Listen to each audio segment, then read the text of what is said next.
This is all financial advice. You can invest in any way that will make you feel comfortable. This is just a full breakdown of the stock to help you invest into a company that will help you grow your portfolio for the long term. Thank you. It's time to hone your skills. You'll certainly need it. How you doing, people? My name is Kool-Aid Man 100X. Welcome to Black Money. Black people, listen, what we're going to be reviewing is Home Depot. So let's jump into it. We're going to insert the stock and see if this company actually can pay dividends. So when we put something in, we want to make sure we get something out. So let's see if this company pays dividend. They say yes. Home Depot does pay dividends. The most recent quarterly dividend is 2.33 per share, which is interesting. So we go here for the 33 point share growth of 1.76 is decent, I guess. Payout ratio 65.70. They pay quarterly frequency. The amount they paying is $2.30, so they've been an average of about $2 so far. So they have been increasing. So 2.33, get $2.33 quarterly. So that's kind of decent, I would say. Let's look at the charts. Within the 6 months, they've been doing pretty well, I guess, around at 300. So I would say the volume around 580. 349, their low is around 321. Interesting. Within the 1 year gap, we can see it actually took a little bit of a hit here at 10 million volume. Took about 330, 349. So I would say around the average is around 330 for the max. They've been doing pretty well here. They reached a peak of around 408, I would say here, with their other peak around 408. So decent, I would say. Took a low of 314 here with a key moment of 317. So they did peak at 408, which is interesting. We look at the max, they've been pretty cool. Imagine owning Home Depot when it was 34 cents in 1986. It's crazy. With 10 times your investment. So right here, there was the lowest around 2020. He does around other things that happened with 70 million. So they had it 152. So Home Depot has been a stride company for the best here, I would say. Interesting. When you look at their charts, it's very good, by the way. We look at their financials and their cash flow. The first thing we're going to look at is their net income. They're coming in with 3.29 billion. But the operations to run it is 6.3 billion. So their net income is in the millions, if not lower, because your net income and your cash operations, that means you have a load of people, if I'm not mistaken. So employees, they got 472K for employees. That is crazy for a company that have almost 500K employees. So their money is going to the operation, which is, I would say, not good, but good. You want to make sure you pay less than more, but totally up to you, I guess. But they're changing inventory. They get a negative 1.43. So they change a lot of people out, firing a lot of people, hiring a lot of people. So to keep the company actually going. But, you know, by it being Home Depot, they still making relatively some type of income, I would say, in the future. Cash from investing. Let's see here.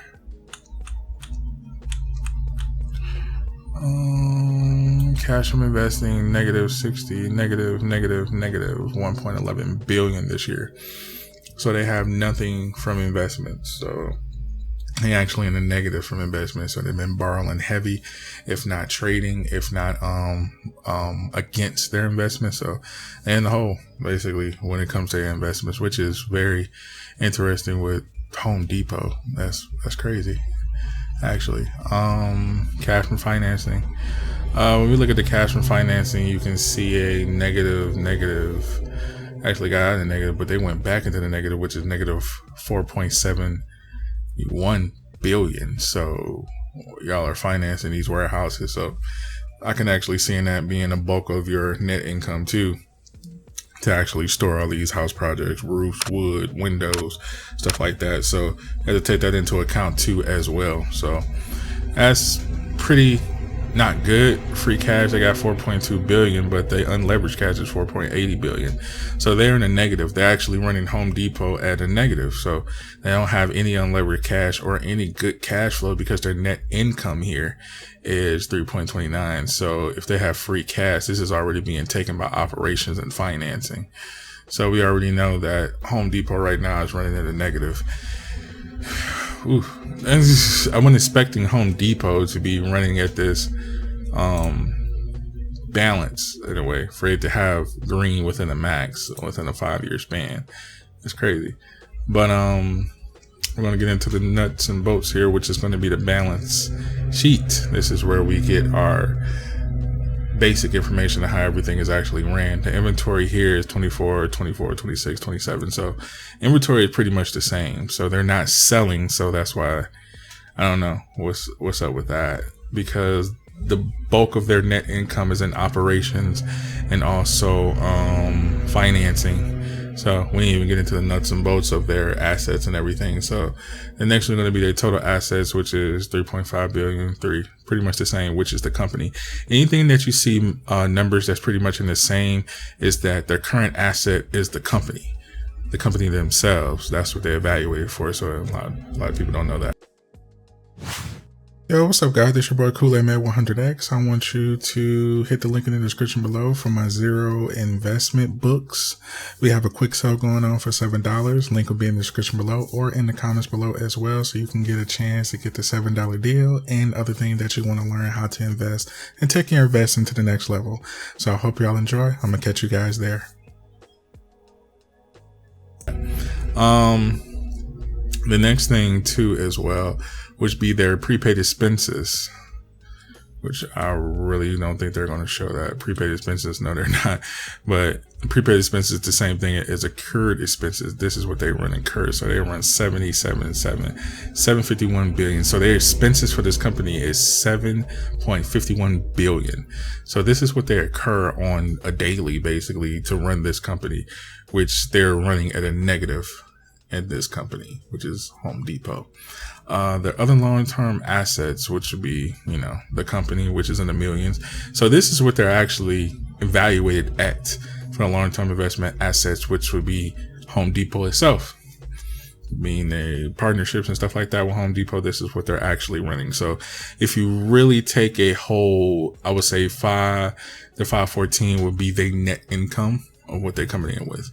I know this sound crazy, you like, Kool-Aid, how? But if you're running at a negative and you're behind within your accrued expenses, this is what you're making as of monthly, I would say, if not monthly, if not weekly. So you have to take that into account too as well. So this whole total company is running at a negative too as well. So the total assets they have is the company. You see how the total assets is actually lowered, 100 billion. So this is what they're evaluated as their total assets of the company, what they own, what they have, what they actually produce themselves. So that's the asset of Home Depot. But if you go a little bit lower to the long-term debt, see 42 billion. So see the debt they incur in long-term leases and the billions. So they're running this company at a negative. So even the equity is pretty taking a loss, and they're in the negative with their treasury stock for the company.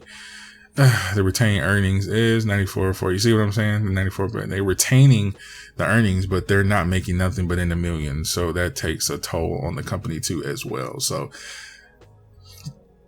not good in a way, but I would say, Home Depot do make a good earning, but they making money, but this is being stripped just off operations alone. So imagine they making 41.77 bill. Yeah, that's their total revenue after you slash operations, after you slash the debt, after you slash so much stuff that they actually have. Home Depot will be in the negative to run, and they're running off a negative way of earning in this company. So when you're looking at Home Depot, you have to look at it as face value, basically. So yeah. So let's check in the bullish and the bearish moment of Home Depot. Homeowners increasingly choosing to remodel over relocating provides a structured demand stabilizers for a Home Depot, which is interesting. Homeowners increasingly choosing to remodel their homes and relocate provides a structural demand. So how are they remodeling but relocating at the same time? That doesn't make sense. So if you're relocating, provide a structured demand of stabilizers. So I'm not understanding if they're choosing to remodel, they're choosing to work with it. I would say it would be cheaper to remodel your home than buying a whole nother home. Work with what you got, basically. So I feel as though that's not a problem. I don't see why would that be a problem. For home, analyze points to home equity is tapping in renovations and potential view of housing bill, meaning the catalyst with some forecast and return towards 400 per share of the housing condition improve. So they're pretty much going off the bubble of housing. So a lot of people is not buying houses. So a lot of people is not buying what they need for the housing as far as like, fixtures, stuff like that, pipes or whatever. In other words, pretty much Home Depot, they're not making money off the asset of Home Depot, piping, tools, stuff like that. People just buying it already done. So I guess Home Depot mad about that, but they starting to see a share of 400. So don't make sense. With our research, downgrade Home Depot to peer platform, citing the president lock-in effect for the high mortgage rates. This is crazy. That high mortgage rate that are stalling homes turnover. Firms see no meet feasible homes or improve sectors of recovery until mid 2027, leaving the stock in limbo. As far as the housing market. So Home Depot is really banking on what the housing market is going to do, because if you're looking to buy a house and people like, okay, I'm gonna buy this cheap home, but I'm gonna remodel it, then people are not paying people to remodel it. They're buying all the parts themselves and remodeling the home. So let's say, because I've seen a lot of people do this too as well. A lot of people buying the stuff for their homes, locking it up, and just building it day by day. So you're seeing this being done. But Home Depot is looking like, man, we're getting a lot of people buying these things, but after they're done, they're done. It's like a one set thing. And that's another thing that Home Depot is not recurrent. So once you buy all the things that you need for your home and you get everything properly done, you don't need to really come back to us like for either like a little couple fixes and stuff like that. So they're not generating the revenue that they need for people to, for the companies to come buy all the parts, stuff like that. People are not paying companies to remodel their house. People are remodeling their houses themselves, and it's becoming out to be cheaper, but they're losing customers because people are finding out that we can just buy the stuff, build it ourselves, and it lasts longer. There you go. Which is kind of crazy in a way, but it is what it is as you look at it. So let's jump into the consensus of Home Depot. The consensus analyst said it's a current buy. So you see here, a buy is 18%, 72, hold is 70, sell is 0. Now, if you're looking at Home Depot for a long-term investment, yes, Home Depot is good for long-term investing, but I would say they're always going to be in the 300s. At this rate of how housing is going, Home Depot is going to stay in the 300 share range. Now, it's up to you to identify what you want to do as far as you owning part of this company and investing in this company to see in the long term. Yes, 5 years you can see is all in the green. No problem with that. Key subjects, they took a low in a couple of years, but basically Home Depot has been stable and stagnant pretty much the whole time. Guaranteed, pay dividends. They've been doing great as far as quarterly. But you have to look into account of what you're investing in. I would invest in index funds or ETFs when it comes to companies like this, because share price holding is where you're taking a hit, because if this company dips, you're losing most of your money. For example, like I always say, I whip out the calculator so a lot of people will know. Start doing this a little bit later. So you would take your share price, right, which is 342.81. Then how many shares? I always do 10, 50, 100, right? So times 10. So you would times that number. This is how much you would have to pay for 10 shares, which is $3,428.10. So you seeing where I'm getting at, where it's a index funds, ETFs, or even weekly. if they have companies available for this for weekly, be on the lookout for that, because some of these companies will be available weekly. I would say Home Depot is a really good one. So they actually make a current projects, because everybody's buying parts for their house. So really cool. So let's try when it comes to 342.93 times 50 shares. It'll cost you $17,146.50. That's for 50 shares. Crazy, right? So let's do 342.93 times 100 shares. So you would need $34,293 to actually buy 100 shares of Home Depot. Now you see the 3 adjustments. Now imagine putting 34 grand into an index fund. Think about it. So just all advice, if you want to invest in Home Depot, it's a very good company for long term. I did show you the price that's going to gouge you a little bit, but you don't want to worry about those dips too as well.